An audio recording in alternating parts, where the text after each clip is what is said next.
What's good, guys? It's your boy Sunshine47, aka Neji. Neji is actually my first name, but Sunshine47 is the name I go by.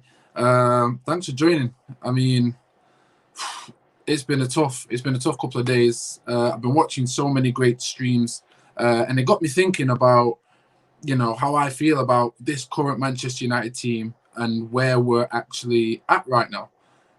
Made me think about the board, made me think about Ollie, the players, a lot of the things. So I thought, why not indulge in a bit of an opinionated kind of stream and get your thoughts and views on it. So this is Fun and Fuckeries United. Make sure you go and like and subscribe before I get in.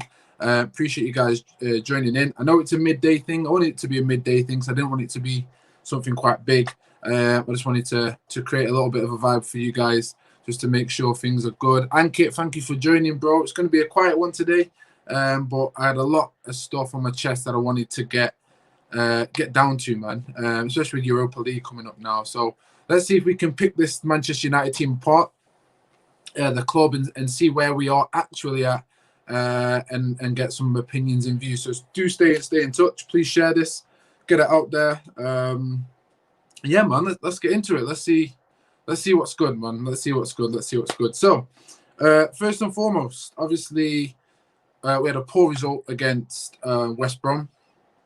I mean, I'll be honest. There was so many people just saying, kind of, was it Ollie's folks? I know a lot of people came in for Ollie. I was one of those. It wasn't the only issue for me personally, but as I said, for me, Ollie was major in that one, for many different reasons. The players, the individual players, that I don't personally feel are good enough. As a collective, it just wasn't working, didn't work, and Ollie didn't seem to want to change it. And it's posed a lot of questions and big questions about Ole Gunnar Solskjaer. Posed a lot of questions about the players, whether they are good enough or whether, there is a lack of something within the team that is making the players not good enough. There's a lot of factors that are going into this. So I'm going to get straight into my first part and talk about, I think Ole Gunnar Solskjaer is the main topic. So that's where I'm going to start today. So a lot of people said to me, Neji, are you Ollie in or Ollie out? And for me, it wasn't a black and white answer. I've always stated from maybe 18 months ago, just after he took over the job, I've always said that I'm Ollie for the rebuild, but I'm not Ollie forever. Okay, I'm Ollie for the rebuild, but I'm definitely not Ollie forever. So I think the issue for me, the major issue for me is that I see a lot going on. I see a lot going on with Ole Gunnar Solskjaer, what he's doing correct. When Ollie took over this job, it is my opinion and my belief that Ollie was not brought in initially to win trophies. Okay? I agree with you, Neji. Ollie takes the majority of the blame for West Brom. Yeah, 100%. I'm going to get into it why, but I'm just talking strictly from when Ollie first got the job. I was Ollie for the rebuild, not Ollie forever. The reason I said I am not Ole Gunnar Solskjaer forever is because I've not seen enough of him to judge him positive or negatively at that time to see if he's going to be able to be the one to take us to that next level. However, what I did see within Ole Gunnar Solskjaer is a man who 100% understands the club the same way I understand it, the same way you big fans understand it, and the same way that, let's say majority of the Fergie era understood Manchester United. Now, the issues at Manchester United extend way deeper than just a manager, and they always have. The issues will ultimately point towards the board, the Glazers, the more deeper you go. Matt Judge, we can get there and we will get there. But for Ole Gunnar Solskjaer to come in and do this job properly, the first thing Manchester United needed to do, and I feel fans completely kind of just put to one side, was the fact the club needed rebuilding. Now, in order to rebuild a club or in order to build anything, if you're an architect out there, you need, if you're a designer, if you're an artist, you need structure and you need a foundation. You need all the minerals and all the components that go into making the blueprint first and foremost. Forget buying bricks and cement and all that. You need a blueprint, pen, pencil, paper, scripted, gone over and over and over again, so you know exactly what your image is going to look like. Same way Fergie did. He had an image and he built it from the ground up. Okay. So when we're talking about Ollie's job, Ollie wasn't there just to manage, in my opinion. I don't think he was brought in to win trophies, and that was Jose Mourinho, that was LVG. With Ollie, it was a different type of appointment. Now, I don't believe Woodward was fully competent in choosing him for trophy reasons. I feel Woodward was under a lot of pressure, but at the same time, had to kind of get, how can I put it? He had to pick someone that the fans would adore and love. Ultimately, Ollie was there to steady the ship. Now, we all know about the 13-14 game unbeaten streak he went on. Rio Ferdinand, saying sign him up now, blah, blah, blah. We know about that. And Ollie deserved that. What Ollie managed to do was to install a certain mindset within the club. Now, when David Moyes took over from Ferguson, an already working machine, I mean, go back to Fergie's kind of 13 years. I'll get your comments in, guys. Sorry. Go back to Fergie's 2013 team, right? When he won the league. Tom Cleverley, Danny Welbeck, players that you and I both know are not, they're pretty much Scott McTominay, Fred, them levels. Yeah, Welbeck was class, I'll be honest. Very underrated. However, that team was not balling. Definitely not balling. But if you watch the manner in which they played that game, they played under a system that was already built in a structure that was there for them. And that structure came from the coaching staff, not Fergie. That came from the coaching staff. Fergie was the manager, okay, which means he was able to field any player out there, give them the belief that they could go and make sure Manchester United get the results, okay? The moment David Moyes came into this club, the first thing that was reported that he did was ultimately take out backroom staff and bring his own in. I personally don't have an issue with that mindset, because I can understand the logics of, okay, I want to do things my way. However, the old saying goes true. If it isn't broke, don't fix it. Fergie has handed you legacy and a well-oiled working machine that will last you a lifetime. Something no one has actually been able to do across any club that I know of personally. So when he's gone and done that, he's ripped out the structure, the philosophy, the mindset. He's ripped it all out. Of course, he was struggling. Didn't manage to do well on the transfer market. We can talk about the board again, not backing him. We did want Kries, apparently. However, you can see that with an incompetent manager at that level, who didn't understand the club and why it was actually successful, along with a board that hasn't got a clue of how to do well in transfers, he was then panic buying Marouane Fellaini. That set the tone for absolutely everything moving forward. Already the structure gone. Already it was a case of, we cannot move forward. This is going to be a long road. Lo and behold, 5, 6, 7 years on, we're still in the same position regarding poor transfers, a lack of structure, short-term managers with short-term mindsets. In a sense, we're trying to be a Real Madrid, a Galactico. We'll try and win it now, sign big players, win trophy. When ultimately, what our legacy was built on from the Fergie era was a sense of family, a sense of it's going to sound cheesy and corny, but a family structure that was rooted, that was unbreakable, and certain personalities would maintain that level of standard of work ethic, that mindset, that hunger, that desire. On top of that, you then get the coaching staff that will play a certain way, style of football. I believe it was Carlos Queiroz, Portuguese, who was Fergie's number 2. Very underrated, and they're not really spoken about much. However, him alone, not alone, along with other coaches, of course, managed to put a team that was able to go out there and win many trophies, no matter what personnel we brought in. No matter. All Fergie had to do is pick personalities with talent. That was it. players who had a personality and talent. So some players we wouldn't even hear of. Nemanja Vidic, 7.5 mil, I believe. Correct me if I'm wrong. I'm not very good with transfers. Look at Evra, real cheap. You know, Park Ji-sung, from PSV. Players you wouldn't actually necessarily hear of, but had a work ethic and a mindset that fitted the DNA. And DNA isn't trophies. We're on about the DNA of the structure of Manchester United. So this is what was ripped out of Manchester United, you know, the core. Moving on a bit, you go to LV. I'm not going to look at Ryan Giggs, but we'll look at LVG, you know, completely different makeup and setup. He knew how to win trophies or be successful in that manner and that way, but did not take ownership at all of, how can I put it? He didn't take ownership of the club or the team. So for me, you can see how the ball's progressed. We're going to Jose Mourinho, the same stuff happening again. Two successful managers in their own right, doing it their own way, just didn't feel right, even with results. And that is because we were missing that key component of the DNA that Manchester United and Ole Gunnar Solskjaer understands. Ole Gunnar Solskjaer's come in, he's not just put an arm around people, he's actually put that, what he learned from Fergie and what he learned about Manchester United, that culture, he's put that back into the club.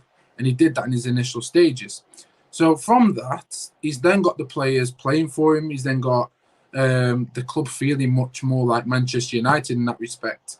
But at the same time, he's done it off the back of not really being an experienced coach at that level. Now, he's been managing for 10 years, I read. So if it's been 10 years, maybe this was the 11th year, it's a good thing to do. And not anyone can just come into Manchester United.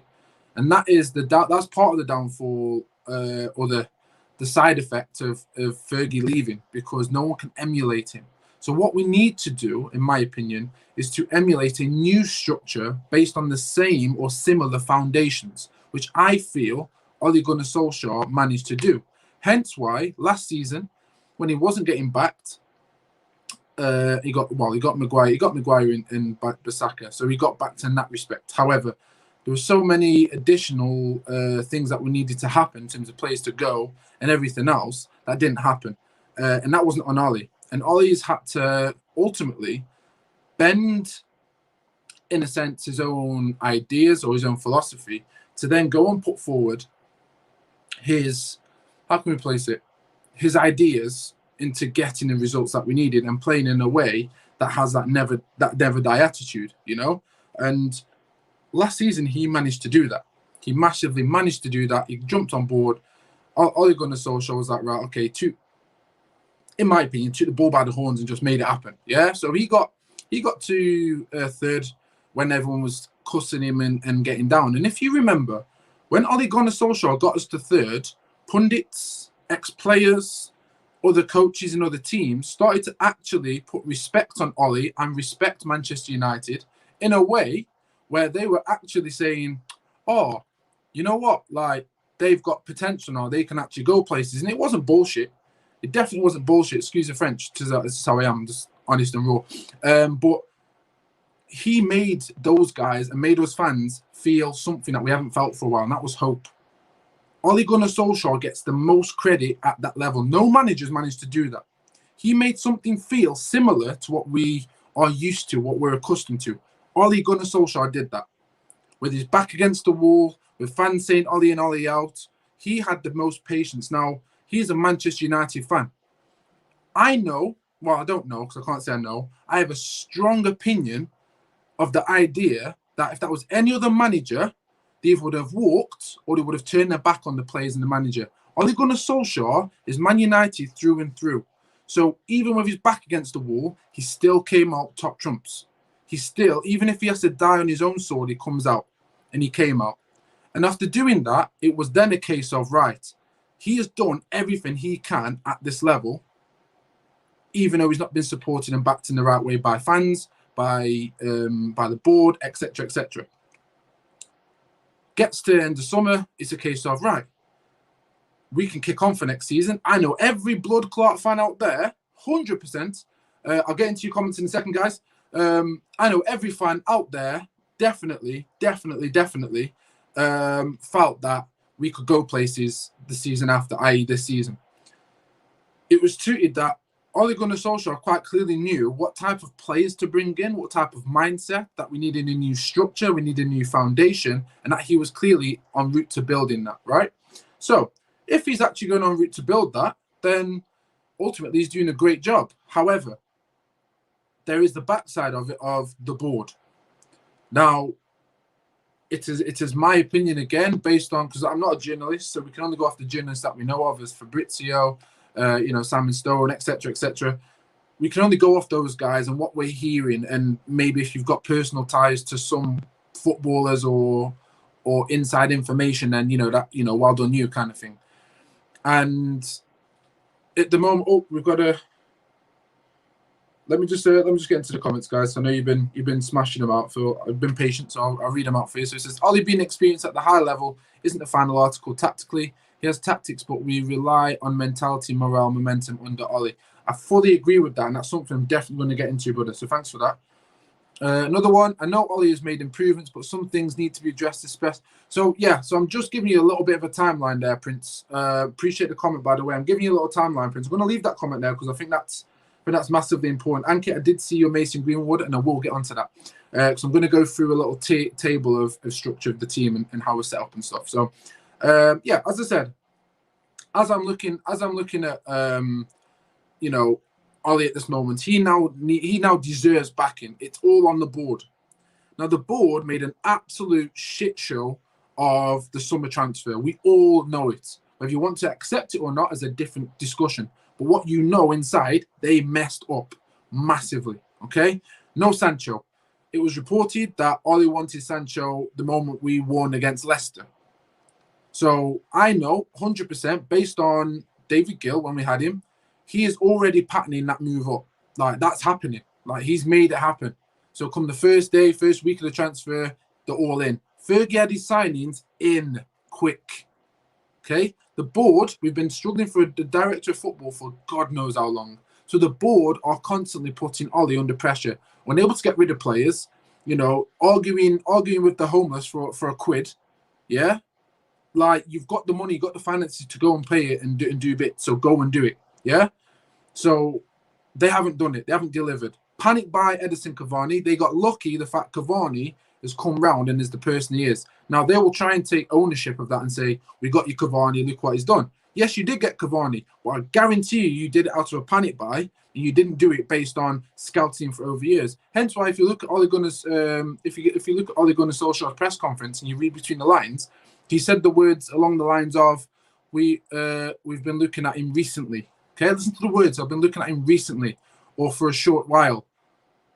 Yeah, so he's not going to come out and slate the board, but what he's going to come out and say is, you know what? Like, you've just delivered this player on my doorstep, and now I've got to use him. Yeah, it's literally like going into summer transfer and saying, we'll talk about another manager. Let's say Poch, when everyone wanted Poch, and not everyone, most people wanted Pochettino in. Pochettino comes into this team, plays a nice style of football. Whatever you think's nice, he plays that style of football. He's going to go to the board, and he's going to come through and say, right, okay, I've got Lindelof, I've got Maguire, I need a striker, I need this, and this. We definitely need 2 centre-backs, so 100%, and a CDM.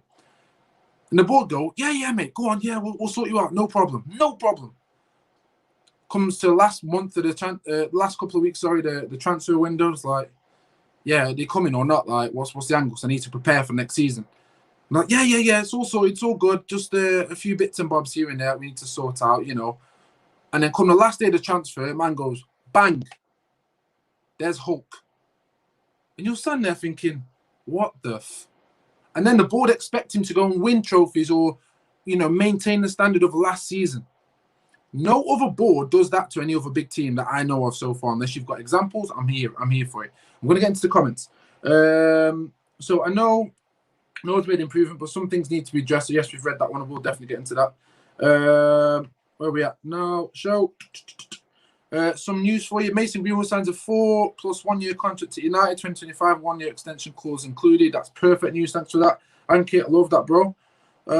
Marshall seems to be very lethargic in his movement and is really frustrating. 100%.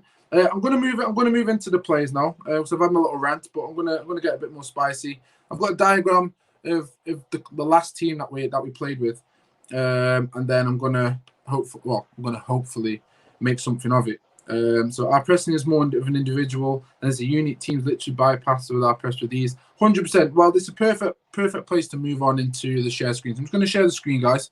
If you bear with me. Share screen. Okay, cool. I hope this works. I really hope it works. Let me know in the comments if you guys can still hear me. Okay, I hope that is slightly big enough for you. Let me just click that. Maybe one more zoom. And scroll. Cool, perfect. Okay, so I know you can see Greenwood here. I know it was Rashford that came on, but Greenwood made the most impact in that West Brom game. So this is more so the second half. So as we saw, this kind of setup from Ole Gunnar Solskjaer, this has been one of the biggest issues with Ole at this moment in time. And it's a shame because I feel this kind of thing, what he's doing here, is going to be the detriment of his ultimately either his career or the club's ability to go and win things. Now, he likes to play 4-2-3-1 with Bruno. You know, Bruno's quite free. He's kind of over here sometimes over here. Okay. Now, when we're setting up like this against a West Brom, this is the West Brom, right? West Brom were 19th. Position to me doesn't really doesn't give me much to go off because, you know, some people can just, you know, be in a play really well but not get the results, and that happens in football. However, ultimately, where you are on the table kind of represents ultimately how you're performing.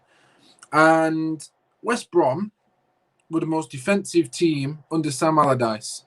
Now, on the bench, you had a Axel Twanzebe and you had an Eric Bailly, first and foremost, okay? Now, when Ollie's played with Eric Bailly instead of Lindelof here, we, as fans, and even Ollie himself, must have seen that partnership with Eric Bailly and Maggie works better. Maguire looks a better player. I know I'm one of Maguire's biggest critics because of my expectations of what I feel is necessary for him to perform. However, he hasn't got much stick from me when I've seen him line up with Bailly. You know, it looked really well. As someone said in the comments, I believe it was Prince, we can play a lot higher up the pitch, which is exactly what we need, okay? So, when it's Maguire and Lindelof, you've got two ball-playing centre-backs who are pretty much similar in terms of ability with the ball at their feet. However, when it comes to them being defenders, they absolutely struggle as individuals and as a partnership, okay? So when they're struggling, what does Ollie do? He brings in Fred and Scott McTominay. Now, we both know that these two guys are not DMs. We have one DM at the club, and that DM is Matic, Nemanja Matic, okay? But he insists with Fred and Scott McTominay. Scott McTominay's played around 28 games this season, right? 100% played around 28 games this season. To me, for the type of player that Scott is, playing in a position that is not his own, he should not be playing that many games. And when you have changed the team over the course of the year up to now, like every other fan, you can see when the football evidently looks better on the pitch when certain players are playing. Correct me if I'm wrong in the comments, okay? If that is the case, then it is on Ollie, not the players no more. It is on Ollie for picking this team. Now I look at this spine. I always look at a football in the spine. Okay, you got your two centre backs, usually a one CDM, two midfielders, 2 8s if you want, and then your striker. That's how I look at a spine. Your spine has to be the strongest. Now, if you look at this, it's not only weak, but there's actually no balance whatsoever within this team. You have players compensating for other players. For example, under Fergie, you had John O'Shea, who played in pretty much any of these 6 positions.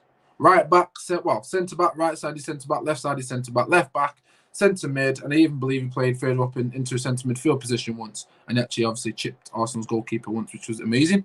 But John O'Shea, right, he filled in holes, he filled in gaps. Right now, you have got a Scott McTominay and a Fred in a CDM role. One has got energy. Now, a lot of people love this energy thing, you know. I'm going to give you a perfect example of on energy with talent. at Manchester United when we had one, okay?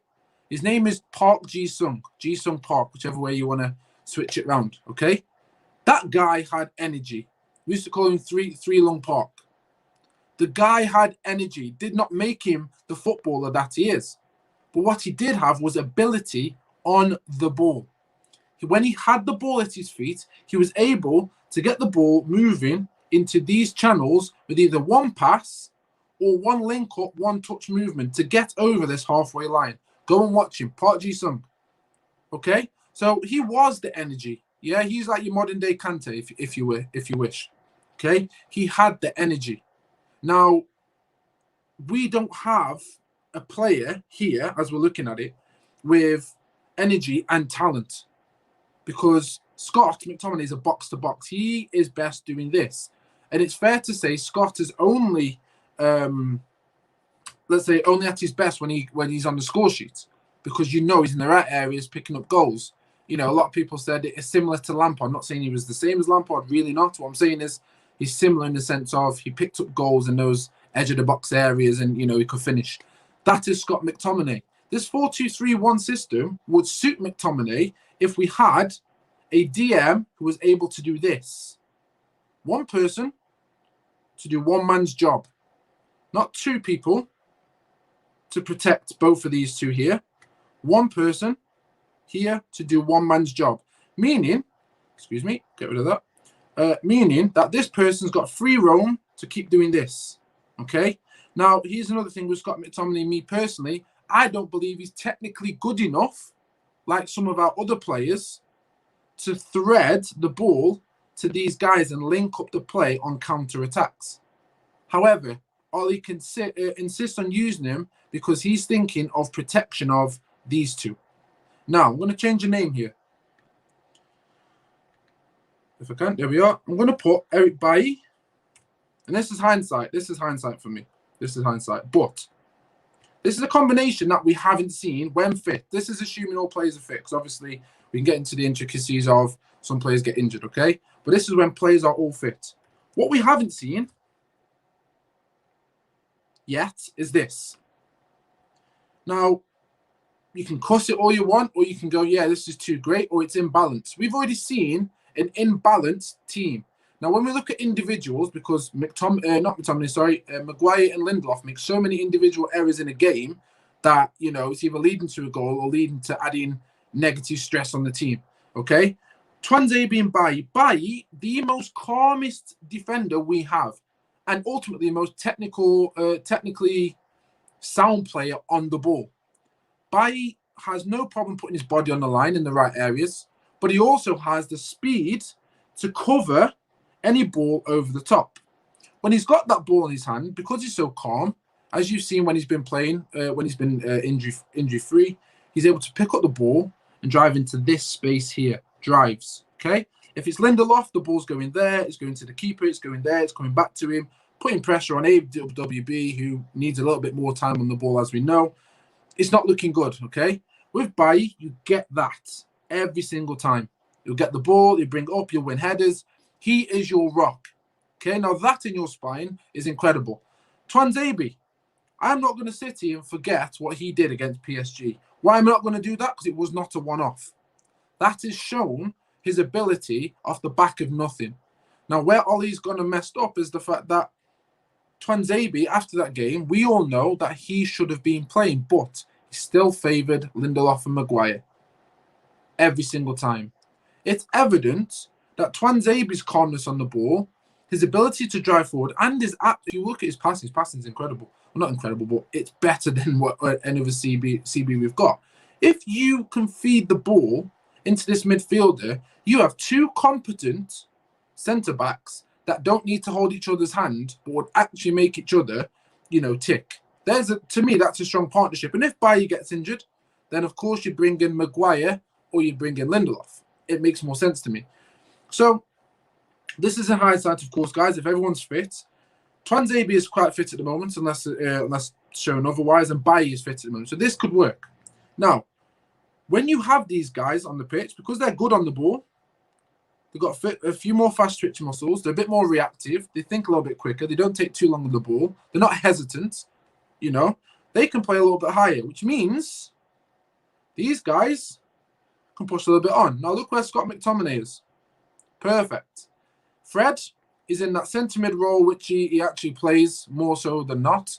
So in that respect, if he does win the ball back, and let's say he loses the ball, I know Baye's going to come and take that ball anyway. Same with Twanzebe. I know he's going to come and take that ball. So Fred has a bit of protection. Now, Fred's still not a CDM for me. What I would do here, at this moment, this is me personally, VDB or Pogba, assuming they're fit. Now, for me, I'm going to go with Pogba. Why? Because, yes, Pogba does occasionally lose the ball in this area. However, he is most effective for this team here when he's playing the balls over the top and switching play. Now, again, Pogba is protected by the centre-backs. So if he is to mess up, I know I've got recovery pace here in Bissaka and recovery pace here in Bailly, and also, a strong challenge or well-timed challenge from Twanzebe, whichever you prefer. So with Pogba in that hole, we're talking about going forward. Pogba in that hole, I know Bruno can now start finding spaces where he loves behind the back midfield, behind that midfield, just in front of the defenders, okay? Which means Cavani is running in and out. Rashford will be an inverted striker. Greenwood, another inverted striker. AWB and Luke Shaw, okay? Pogba sitting on the line just there, perfect.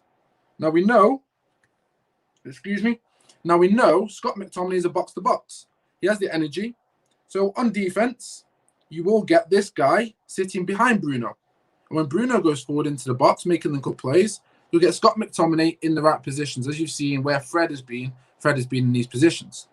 Now, if it's not Scott, you could actually play VDB, which would work out so much better, in my opinion, because you're able to control and dictate play. Van der Beek is perfect one-touch passing. Look at the players that he's got around him at the moment that could actually play one-touch passing. You've got a Pogba, you've got a Baye, you've got a Twanzebe, you've got a Bruno, Greenwood, Rashford occasionally. I would personally put Martial there, as is highlighted, but Rashford I know could do that as well.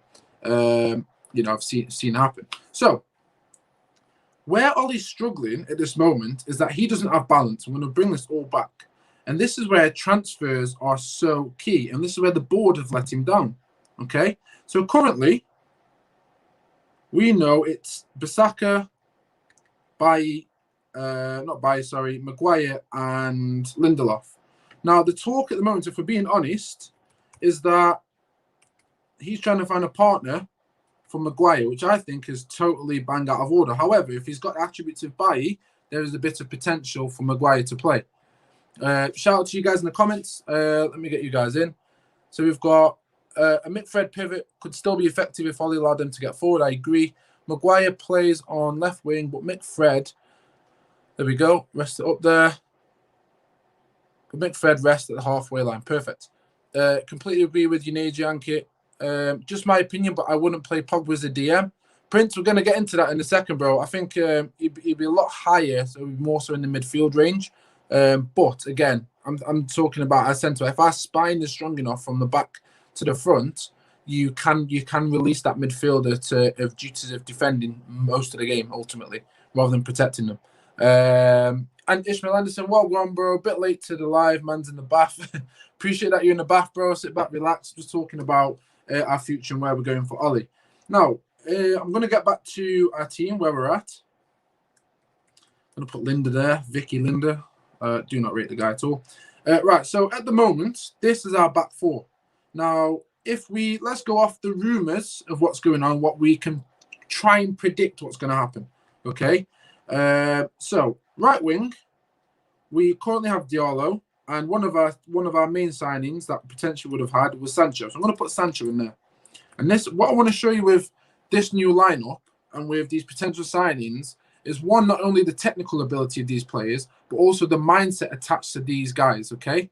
Kliss says Donny would be good for ball retention. Perfect. This is why I'm going to show you with this format. Now, Sancho, I'm going to whack Sancho in there. This is potential. So if you're joining late, it's not saying this is not no fantasy thing. This is based on potential of what we potentially could bring in. Sancho, Diallo. Okay? Perfect.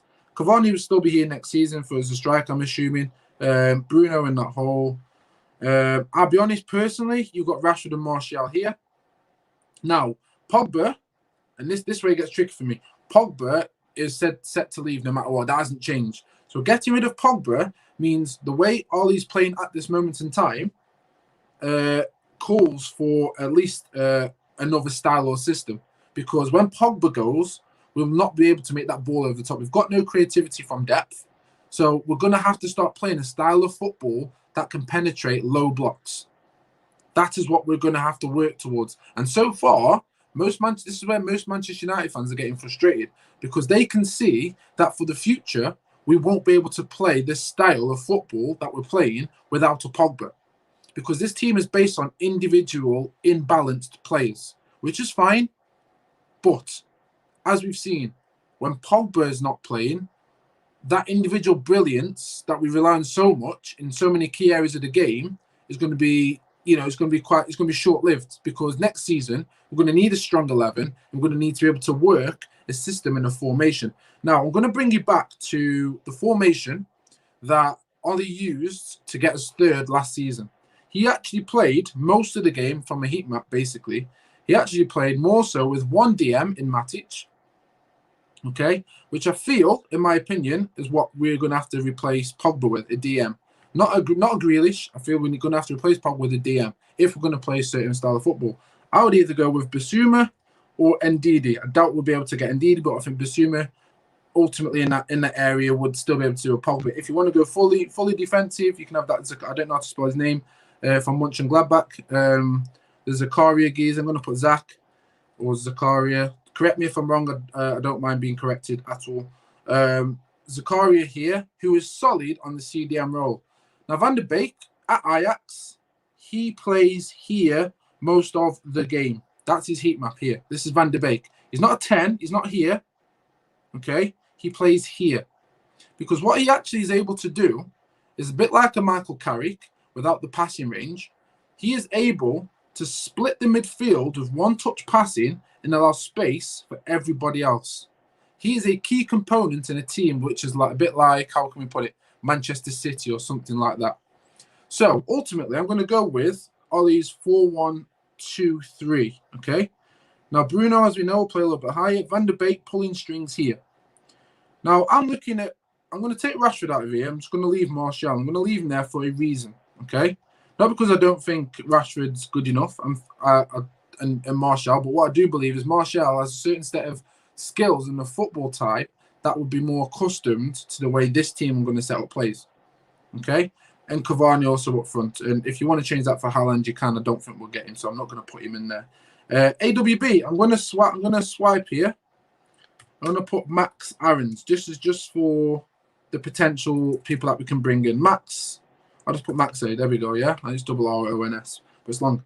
Okay, Tellers as well. I can whack that in here. Now, with this two centre-back pairings, if we do get a Ramos, and this is my opinion, we could potentially get Ramos. I don't want him personally, but we do need that lead in there. If we get a Ramos at centre-back, and we are able to replace Linda with a bit of pace in Twanzebe, for example, because I think that's more realistic. Now you're starting to see a team. I'm going to change actually to, let me just get rid of AWB for now. So I know Max Aarons is great going forward. Luke Shaw. Now look at that back four. De Gea. You can have Henderson. I'm going to go Henderson for the future. Now you look at this team, guys, okay? Now I see balance within our team, okay? I see massive, massive balance within our team, okay? So now what we're not going to rely on is this ball over the top. What we're now going to have to do is work the ball with one-touch passing, positive, strong movements with our wing-backs who are equally as good and effective on this side. Now with Sancho, he is not the quickest player. A lot of people say he's got speed. I don't know where they've got that from. He is not quick. He's very agile. He's very direct, but he is a creative mind, okay? He's a right winger with a creative brain. So he is the type of person that will look for the pass before shooting. That is Sancho, okay? Now you add that type of player with this man here, Van der Beek. Van der Beek's going to be absolutely loving that. Company that with Bruno's mindset, the way he loves those creative pass and interlink plays, you can see a beautiful partnership working here. And I hope you can understand why I put Martial here as a left winger, because the link-up play that he has, that I'll be able to have here, is second to none in my opinion. It's very underrated. Now, this is the type of football I like to play, and I've tried to use the most obvious and sensible transfers I could make based on what we know of at this moment in time. And so with this 4-1-3 here, we're going to be pressing a lot higher. Now, if you saw the Liverpool FA Cup game when Van der Beek was playing, Van der Beek played the ball out here to Marcus Rashford after a great tackle from Pogba, I believe it was. Slid in, Van der Beek, first time, bang, hit the ball. Okay? That's how quick his brain works. That was Scott. He's picking up the ball, trying to dribble. He hit it first time. Straight out to Marcus Rashford. Rashford over the top to Greenwood. Greenwood goes and buries it and bags it in. No point during that game, even when we went 1-0 down, did I feel that we were going to struggle, because I saw the personnel on that team. Now, this is where Ollie is criticised for not having tactics. Ollie quite clearly and evidently loves individual players. He wants them to work it out, same way Fergie did. That is fine. However, Fergie had a coaching team and a team that were very well drilled and coached based on the coaching staff and what they implement into the team. If you implement something as strong as that, or even half of what Pep and Klopp can do, half of what Nagelsmann can do, which he has the ability to do, I have no question about that. I saw it against PSG, saw it against Leipzig, when we played the diamond from the 4-4-2. I've seen it, okay? We've seen he's got glimpses of this. Now, these individuals here all have a similar mindset of how to play football in an effective way. So he can kind of freestyle, if he would like, if he's given this opportunity. Now, I've always said, with Max Aarons running behind, Sancho ultimately wouldn't have to worry at all. If anything, if this was Bissaka, if I can change it to AWB, we know Sancho in his top form takes on 2 or 3 players anyway, regardless. So AWB ultimately doesn't even have to make the overlap run every time. He can use that as a decoy. We won't rely on him crossing the ball in, because that will be all on Sancho. Similar to back in the day when we had Beckham. Similar to when we did have Beckham. You very rarely see a modern day Liverpool. So right now, you don't see Salah crossing many balls in. He's normally here. Yeah, it's normally the right back. Whereas in this instance, you could have cover from Bissaka, who's got the pace and got the perfect time challenge. So he could technically sit here. Then you could have a Sancho free roam here. Bruno will be a lot tighter. Martial will be a lot tighter. Luke Shaw. Sorry, I'm trying to grab him. There he is. Luke Shaw slightly further up, as we know, has been incredible. VDB, pulling strings here. He's great with the ball at his feet. Knows where his players are. So even if he does get pressed, he's very hard to press as a player, as we've seen when he plays. So there's no panic when he's on the ball. Okay? Zakaria, perfect in the defense. Van der Beek could go in here and in here. Try to keep that balance. Zakaria, just there. Okay, now at the back, you'll have now three players. Ramos, Twanzebe, AWB. And a Henderson who comes out and commands. Okay? Now you could change that for De Gea if you'd like to, that's fine. However, as I'm looking at this, let me try to change these around. As I'm looking at this, I know either side of our centre-backs have got recovery pace. I know Ramos is smart enough and wise enough to know when to make the right decisions, when to move. He's calm. He's experienced, okay? Zakaria. Bang. Perfect. He's going to retain that ball, be a strong ox, and give it to who? Van der Beek, who was what? Great at one-touch passing and actually moving that ball around fluidly, okay? So if he's going to have the ability to be able to move that ball around fluidly, this means Sancho can just stay here. One-touch passing, bang. One-touch passing with Van der Beek, pass and move. Bruno making dirty runs. Cavani making filthy runs as he normally does. He's always going to get found by either Sancho, Martial or Luke Shaw. Okay? This gives Martial the room, as we've seen. He likes to do this thing on the edge of the box where little 1-2s with Bruno, Cavani. This would be absolutely the worst nightmare at this moment in time when coming up against United. Luke Shaw, if he stays in form, you could even change that for Tellers. I know 100%, and even if you wanted to change the striker to another striker that we need, you can look at this and know that if we get counter-attacked, anytime we play this expansive football, you look at who we've got at the back. We've got a Twanzebe, we've got a Ramos, and an AWB. At no point am I going to, me personally, am I going to start panicking. Now, I'm going to look at the players that we haven't currently got. Now, I know Sancho, respectfully, we should have had him, and that is, in my opinion, the board let Ollie down there. So I can confirm that we would have had a Sancho there. Cavani was a free. If we got Sancho, we may not have had Cavani. So let's just switch it around and keep it fair. Martial would ultimately be our striker, which still wouldn't be too bad, because what I'll change here is you would have a Rashford doing that same role. Now, Rashford is not a creator, as we've seen. He's not a creative. He's more of a direct attacker, okay? He's got one thing in mind, it's score goals. He does make mistakes using those, those passes there. He doesn't really make that pass all the time. However, his link up with Shaw would be certified, because he knows if he gives it to Shaw, he's going to get into the right areas. So Rashford still have a free role similar to Sancho, okay? So as you can see at this moment in time, even if we didn't have a Cavani, because we got Sancho, which probably would have happened, we've got a Van der Beek in there, Bruno, a CDM that we potentially need, and one loanee. One free agent in Ramos. That is, at this moment in time, looking at our next summer transfer, this is ultimately what we could line up with. And if we line up with that, then I'm now looking at a team that looks a little bit more organised, more balanced, okay? And we'll be able to maintain the same style of football if a player gets substituted. So if Sancho's coming off, bear in mind, guys, Sancho can actually play left wing as well, left forward, and he has played cam a few times. But he is a creative player, so he's able to do those roles. Now, let's say Sancho gets subbed off or he's injured. Bring on Diallo. Very, very similar player in terms of very direct, but link-up play does not switch. So that means no one here around him has to switch up their routine or have to switch up their game. That makes more sense to me.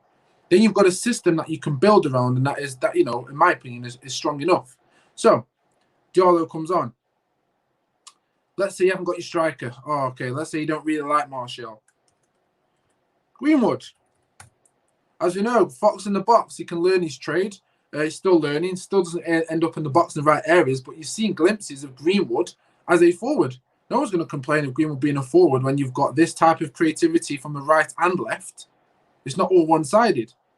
You've got Van der Beek being able to make spaces for you. Bruno in the hole as well. Bruno, you know, is going to find you.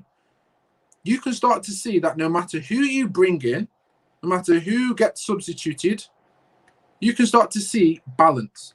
That is one thing, that's one thing I've noticed that we haven't had for a very long time.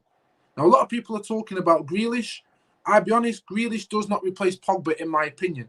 If you have a Grealish, as I said, if we're replacing Pogba with a CDM, because realistically you're probably only going to make three transfers this season in summer. That's if the board do their job. If you replace a Grealish is no more different than a Rashford position and a ball carrier here. But defensively, we don't have anybody. So if Grealish does end up playing, he's either going to be on the bench or you're going to start swapping players around who are out of their natural position. So Rashford, I don't believe he's a right winger. He can do a job, but I don't think that's where he should be playing approaching the peak of his career. He should be playing in their best favourite positions so they can get comfortable playing their best positions. You bring a Grealish in here, as much as I want Grealish, right now you've got to think our team is in part of a rebuild. And a rebuild doesn't require a player of Grealish at this moment in time based on where he plays. If Grealish can play on the right wing, and it's going to cost 50 million, by all means. But at this moment in time, Sancho is probably going to go for about 50 million. So I can't see where Grealish fits into this team consistently as a starting 11. Although he would make a massive difference, we would still be in balance. So this is, I don't know what you guys think about that, but this is where I'm at the moment with regards to Grealish. It just doesn't make sense for us to get him based on how I see us progressing or where Ollie wants to go. Put that Zakaria back in. I don't know how to spell his name. I apologize. But yeah, as you can see, you've made 3 substitutions. Ultimately, you aren't going far wrong with a balanced team like that, because you can attack right and left regardless. People don't have to go and crowd over AWB anymore, because when Bissaka's over here, although he's made massive improvements and props to him, although he's made massive improvements, we can't really expect him to be that guy. He probably naturally isn't that guy. So rather than be part of a back three and on the line, winning the ball back and playing it into ball players, he's then done his job. We know Diallo, Sancho can always, Sancho back in, can always deliver something from me and create from the nastiest of angles. This, when teams start sitting back, would be an absolute nightmare.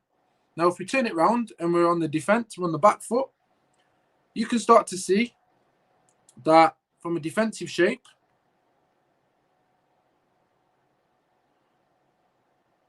this actually isn't too bad from a defensive shape if he's sticking to his 4-2-3-1.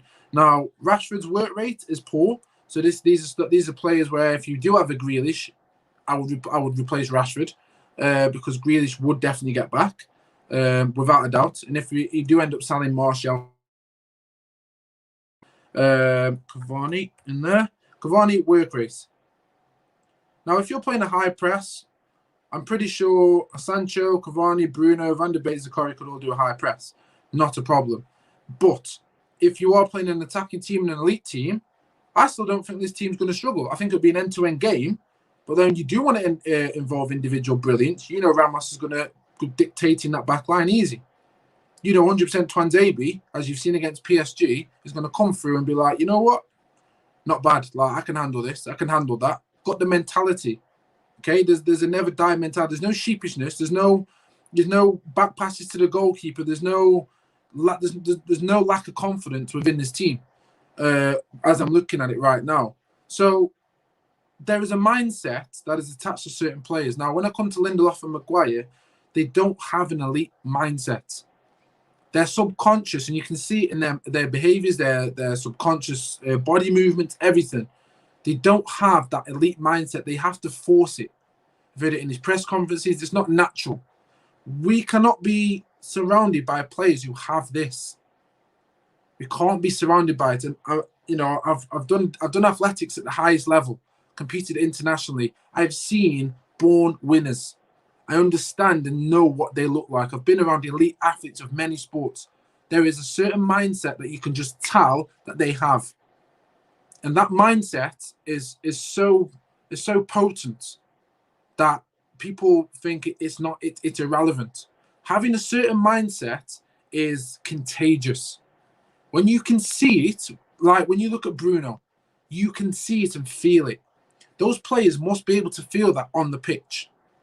Now, the issue I've got is obviously, as I said, those two players don't have it. But the big issue is Ollie still considers himself to, the confidence to go and play with a Fred, how do you call it? Sorry, Fred, Scott McTominay, a Lindelof, and a Maggie. And that spine does not fill me with any confidence. I look at this spine here, and bear in mind I don't want Ramos, but let's say it was Koundé. We actually bought Koundé, yeah? I look at this spine here, I know I've got one CDM who's going to do one great job. Without no doubting. I'm not doubting that at all. VDB in the position that he actually plays, pulling strings, making the spaces.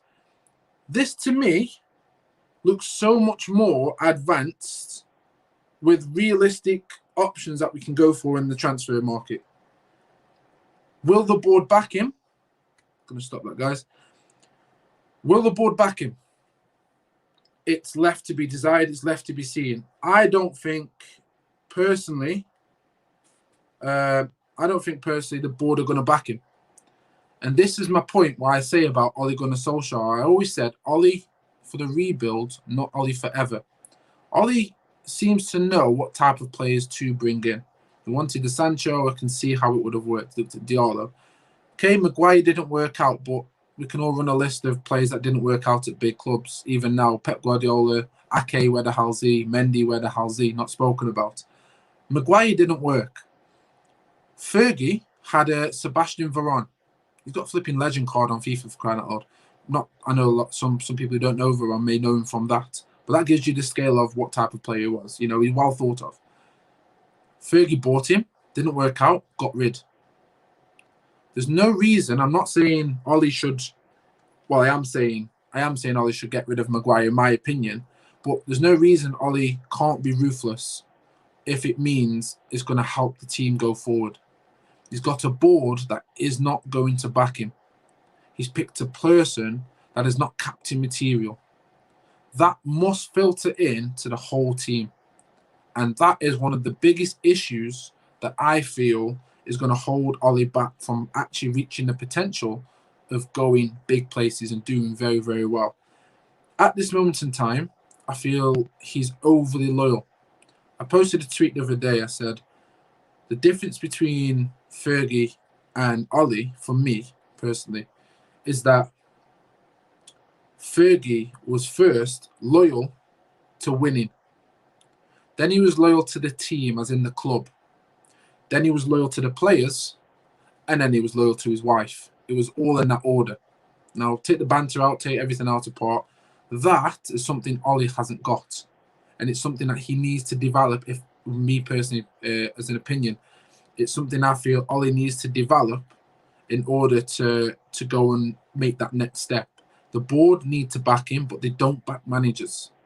So we have to give Ollie slack in those moments as a whole. And you won't find what Ollie's brought to the club anywhere else, because no one actually understands the club, as I've explained in the earlier part of the video, like Ollie. So he's the right man to rebuild this club. But my question mark, where I said not Ollie forever, is whether he has the ability to then take us to long-lasting success that we all want and expect as Manchester United. Whether it's right or wrong to expect that, I don't know.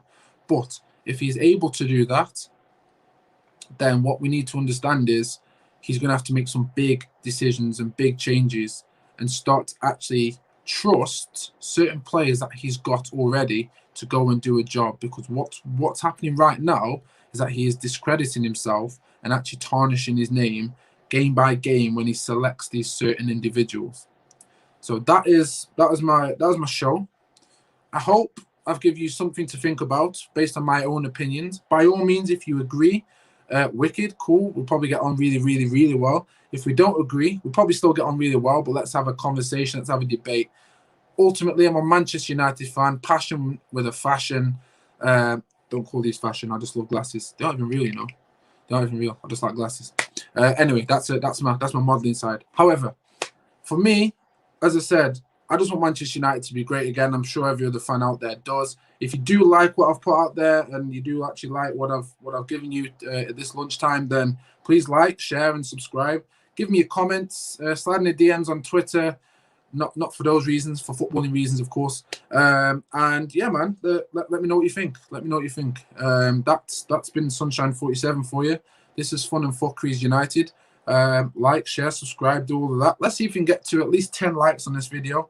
And if you didn't like it, then like it because you didn't like it, if that makes sense. Like the fact that you didn't like it, so then like the button to confirm that. Anyway, get me to 10 likes if you can. Let's try and get to 100 followers. I will have Manchester United merch to give away, decent merch to give away once I get to 100 YouTube subscribers. So thank you very much. Catch me on the United Sauce and Wingers tonight at 7 with Dom. Make sure you go watch his shows. He's been absolutely smashing at the moment. That's my guy. That's my brother. Go big him up, man. Go big him up. Lovely, man. So make sure you're there. And if you do want more content, 7 p.m. you'll see my team news for the Europa. I'm going to have a conversation about him. I'm going to get into it. So yeah, man. Big up yourself. Love, blessings, manners. Catch me on Twitter, Sunshine47, SONSHINE 47. As you know, I'm Nate G. I wear the glasses. I was born in the 90s. I ain't got bars, but I'm now about to free. I just need to spree. I ain't got... Yeah, I'm struggling, man. I tried. Either way, man. Appreciate you guys. Love, blessings, and manners. I am officially... Wait. Out. Wait. Go in there. I've got 60 seconds left. Go and support my men's mental health charity. The badge looks like this. It is Men United for Change, or MU4C official. The badge looks like this video, and I'm gone.